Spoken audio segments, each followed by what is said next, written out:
Bonjour à tous, moi je m'appelle Antoine Poincaré et j'ai 10 minutes pour essayer de vous prévenir, voilà 10 minutes, on me dit 15, pour essayer de vous convaincre qu'il serait temps d'investir un peu pour se protéger des effets du changement climatique, parce qu'à côté de la sobriété que vient de défendre Audrey, eh ben, le climat qui se dérègle commence à nous coûter un pognon de dingue. Alors, je vais essayer de faire ça. Donc aujourd'hui, on va parler climat, mais on va pas parler de ça. Or, ça, c'est-à-dire grosso modo la décarbonation de notre économie, c'est ce qu'on entend quand on parle d'impact la plupart du temps. On ne va pas non plus parler de ça. Ça, c'est, vous avez Valence, Los Angeles et cet été en France, parce que c'est intéressant, effectivement, les événements climatiques. On a beaucoup dit qu'il fallait en comprendre les fondements scientifiques, on a fait des choses super, comme la fresque du climat. Moi, je crois que maintenant, il est temps de parler un peu de ça, c'est-à-dire de tirer le fil, quand on bosse dans le business, quand on n'est pas climatologue, de tirer le fil des conséquences des effets du changement climatique dans la vraie vie. Donc là, vous avez quelques exemples. À gauche, c'est une dame qui ne peut pas acheter de fruits et légumes en Angleterre. C'était en 2022. En Angleterre, en 2022, on a rationné les fruits et légumes. Vous rentriez vers janvier, février, et on disait pas plus de 3 tomates par personne.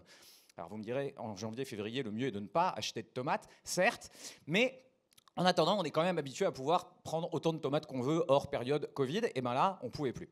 Au milieu, c'est Tréfiaga, c'est pas si loin d'ici, hein, c'est le sud de la Bretagne. On est en train de détruire des maisons qu'on a rachetées à leurs habitants au prix du marché, alors qu'il n'y a plus de marché, puisqu'ils sont en train de se faire envahir par l'eau. Un jour, peut-être, ça arrivera à Oulgat, même si évidemment on ne l'espère pas. Et puis à droite, vous avez les Pays-Bas. Les Pays-Bas, c'est un pays qui, suite à une crise agricole assez importante, due à un excès d'azote dans les sols, a racheté des terres vraiment pas chères. Et qu'est-ce qui se passe quand vous rachetez des terres vraiment pas chères?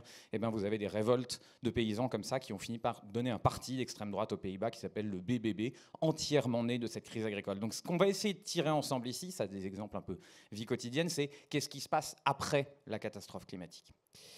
Ça, c'est mon seul slide de consultant, j'espère que vous me pardonnez. Vous avez l'atténuation. Atténuer, c'est réduire les émissions de gaz à effet de serre. C'est pour essayer que ce ne soit pas trop grave. Mais il y a ce deuxième pilier qu'on a un peu sous-traité depuis quelques années, l'adaptation, se préparer à un monde qui change. Et donc, les communicants ont inventé ce formidable éviter l'ingérable, donc faire en sorte qu'il ne fasse pas trop chaud, mais également gérer l'inévitable, c'est-à-dire se préparer au fait que quand même, il va faire plus chaud.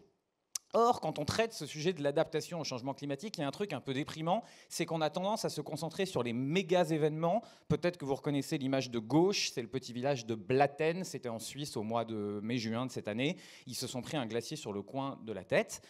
Ça arrivera probablement en France. Ça a détruit de fait un village. Alors c'est miraculeux, il n'y a eu qu'une seule victime qui est restée derrière, mais le village a été littéralement rasé de la carte.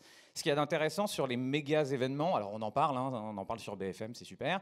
Vous n'avez pas besoin de moi pour comprendre que c'est un problème. Ce qui est intéressant, c'est la réaction. Le maire, le lendemain, qu'est-ce qu'il a dit? Il a dit « on va reconstruire ».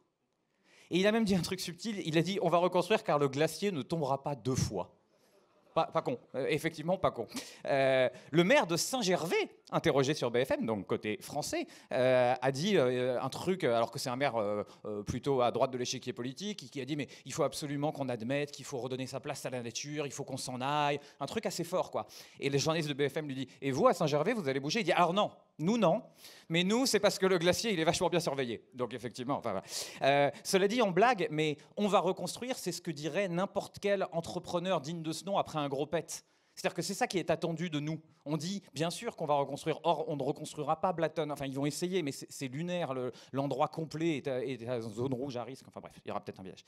Et donc, il y a les méga événements. Et ce que je vais essayer de vous montrer là en 3 minutes, c'est qu'on vit aussi une ère de ce qu'on pourrait appeler la dérive climatique. C'est-à-dire un truc qui ne fera pas la une de BFM, mais qui progressivement fait que nos conditions de vie, nos conditions d'opération économique vont se dégrader. Ça, c'est des images de ce qui s'est passé il y a quelques années en Uruguay, à Montevideo. La région de Montevideo, c'est 60% de la population uruguayenne. Et l'Uruguay, c'est un pays relativement riche en Amérique latine.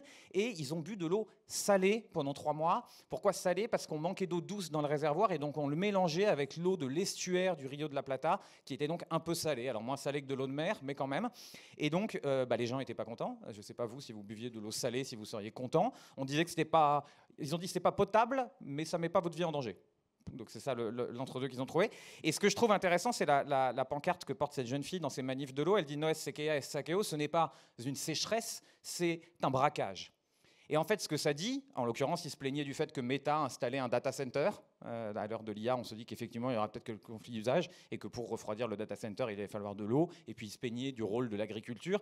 Mais donc, la vérité du changement climatique, ça ne sera pas un éboulement sur Tignes, même si peut-être, malheureusement, il y aura un éboulement sur Tignes. Et donc, en plus de nous avoir pris Oulgat, on nous prendra les vacances à Tignes. La vérité du changement climatique, ça sera des boîtes qui trébuchent, ça sera des manifestations, ça sera des boîtes qui ne s'en remettront pas, des gens qui devront déménager, et c'est ça qu'on va essayer de tirer ensemble. J'ai deux exemples, alors comme je sais qu'ici j'ai des entrepreneurs et des gens qui jouent avec de l'argent dans la vie et qui essayent d'en faire, donc de prendre un petit peu d'argent et d'en faire un petit peu plus d'argent avec, j'ai deux exemples de boîtes d'entreprise dont je voulais vous parler. La première, c'est Stadler. Stadler, c'est une boîte suisse, ils font du rail, donc des trams, des métros, ce genre de choses, des trains. C'est une jolie boîte parce que ça fait des gros contrats, vous savez, on a un contrat en avance, 4-5 ans, on délivre, donc c'est rassurant pour la bourse, c'est du profil de boîte à la Airbus, donc ça a des cours de bourse assez stables.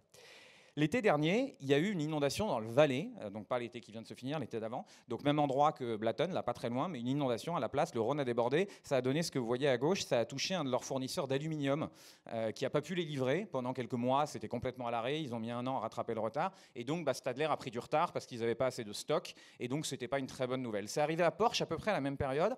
Porsche a déclenché un profit warning parce qu'ils ont très vite vu que ça allait avoir un impact sur leur production. Stadler, ils n'ont pas fait ça parce que c'était pas si grave, ils ont continué. Ensuite, en Autriche, au mois de septembre de la même année, il y a eu une rupture de barrage qui leur a malheureusement éclaté, un train tout neuf, homologué, c'est quelques millions d'euros, c'est quand même une mauvaise nouvelle. Et là, ils ont commencé à tirer un peu la langue cette année-là chez Stadler, et ils se sont dit, à nouveau, ce que se dit n'importe quel entrepreneur quand, en septembre, il a une mauvaise nouvelle, il se dit, on va faire un super Q4.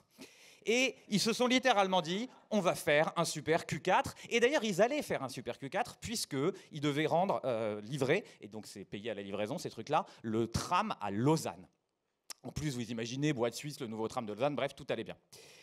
Et ça allait bien se passer, ils devaient le livrer en novembre, décembre. Et le problème, c'est que l'usine qui devait finaliser ce tram de Lausanne était située dans la ville de Valence. Valence en Espagne. Vous vous souvenez peut-être qu'à Valence, en Espagne, il a plu en novembre. Ce qui est intéressant, c'est que ça n'a pas touché le site de Stadler qui est resté tout beau, tout neuf. Ils sont à 10 bornes au nord de Valence. Il faut vraiment que vous imaginiez que ces épisodes de pluie très intenses, ils sont incroyablement localisés. Donc l'usine n'a rien eu, donc pas de déclenchement d'assurance. En revanche, les routes étaient complètement éclatées, les gens venaient plus bosser, ils avaient autre chose à faire, les fournisseurs n'ont pas pu livrer. Ils ont paumé 300 000 heures de travail en quelques semaines et ils n'ont pas pu livrer le tram. Et donc, qu'est-ce qu'ils ont fait? Ils ont appelé à ce moment-là, donc on est mi-novembre, hein, et ils se disent, bon, en fait, l'inondation plus machin, plus Lausanne, enfin plus Valence, on ne va pas faire les chiffres. Et donc, ils déclenchent un profit warning en novembre, c'est une boîte cotée. Imaginez déjà déclencher un profit warning en novembre, c'est quand même pas le moment où normalement on a envie de prévenir. Et donc ils appellent les marchés, ils disent ça va être une mauvaise année, désolé, on ne va pas pouvoir livrer, vous comprenez, annus horribilis, climaticus, tout ça, tout ça.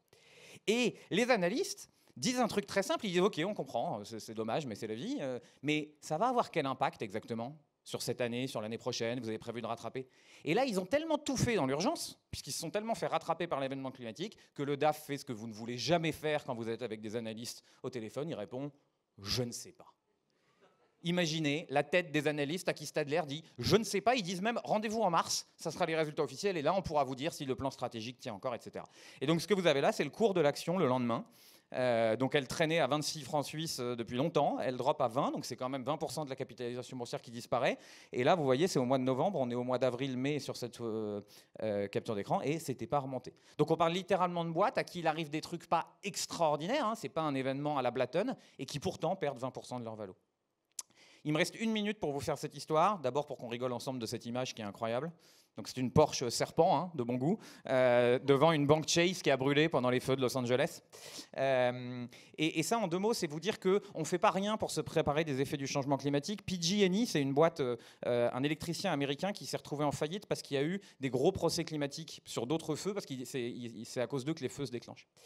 Et donc, comme les Américains n'ont pas voulu que leurs plus gros électriciens se retrouvent en faillite, ils ont fait un truc assez marrant. Ils ont fait un fonds de 21 milliards de dollars où ils sont allés servir chez les électriciens et chez les clients pour dire on fait un fonds de garantie pour que si l'un de vous déclenche un feu, il ne se retrouve pas en faillite. Certes, il y aura un procès à 21 milliards, mais bon. Et ça marchait bien pendant quelques temps. Et puis, il y a eu les feux de Los Angeles. Et puis, on a dit ça va coûter 5 milliards, 10 milliards, 20 milliards, 30 milliards. On a commencé à parler de 200 milliards de valeur totale.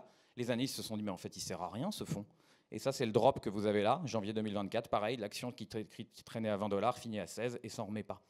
Et là, et ça sera ma conclusion, donc on est en retard sur nos dispositifs de protection, et là où c'est assez savoureux, c'est que PG&E est une boîte qui effectivement fait de l'électricité en Californie, mais qui n'a aucune ligne électrique à Los Angeles. Donc évidemment, ça n'allait pas être leur faute, mais malgré ça, il y a eu une espèce de peur, c'était la boîte qui déjà avait généré une faillite. Donc tout ça pour vous dire que vous n'êtes peut-être pas PG&E, vous n'êtes peut-être pas coté, les protections ne suffiront pas, il faut qu'on se prépare, il faut qu'on investisse, il faut que quand l'analyste vous demande combien ça va coûter tout ça, vous puissiez répondre « Attendez, j'ai des scénarios, donc il faut se mettre au boulot ». Moi, j'ai fini. Je ne sais pas ce qui se passe après pour vous, j'espère que ça se passera bien. Et puis, bonne journée, profitez d'Oulgat tant qu'il y a des maisons.